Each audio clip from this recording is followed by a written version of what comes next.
Trust.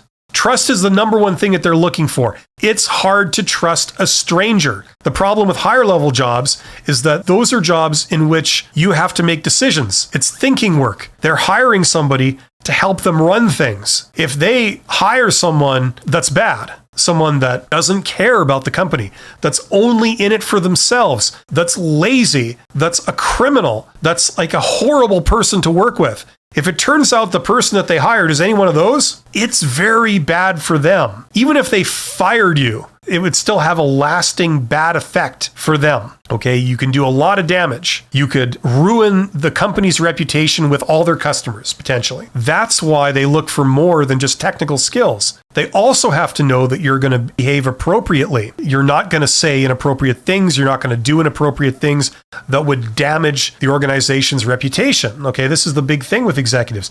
They are always representing their organization. Maybe you work as an employee, and let's face it, most employees, you don't give a crap about your organization. You regard them as the enemy. You refer to them as management, and it's like an us and them kind of thing. The problem is, if you also had ambitions to sort of move up and be a mid-level or higher level manager, unfortunately, you kind of have to change that thinking, that attitude, because that attitude, I don't care how brilliant you are in a technical sense, that attitude will eliminate all possibility of you moving up. It doesn't make any sense to appoint a brilliant person to the role of vice president if that person then says a whole bunch of inappropriate, embarrassing things publicly that have all the customers questioning whether they really want to do business with your company in the future, or being rude to people publicly, or just doing silly things like not showing up for an important event or meeting or whatever. That's the stuff that has a major, major impact. So they have to trust that you're the type of person who is not going to do that.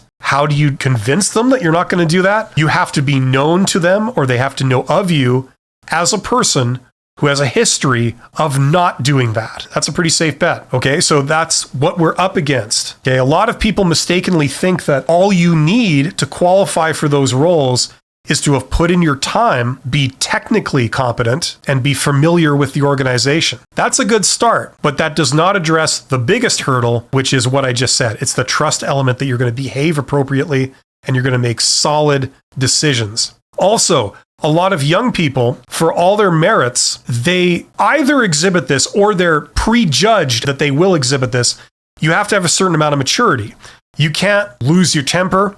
You can't keep it real. You have to be diplomatic. You have to be always representing the organization. And until you've shown that you can conduct yourself and carry yourself like that, a lot of organizations will not consider you. And once again, they don't know. So the only thing they have to go on is experience. So that's why having been known, having been an authority in your industry, that's where that counts. So that's the importance of this. It's all so that they can trust you. And why do business owners sometimes misguidedly hire their own family members to do things, even though their own family members are a bunch of idiots? It's because, if nothing else, you can trust that your family member is not going to screw you over and steal from you and all that kind of stuff, right?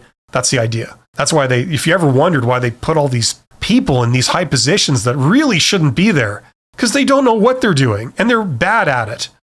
They don't know anything of the technicalities of the job. The idea, at least in theory, is that you should be able to trust them.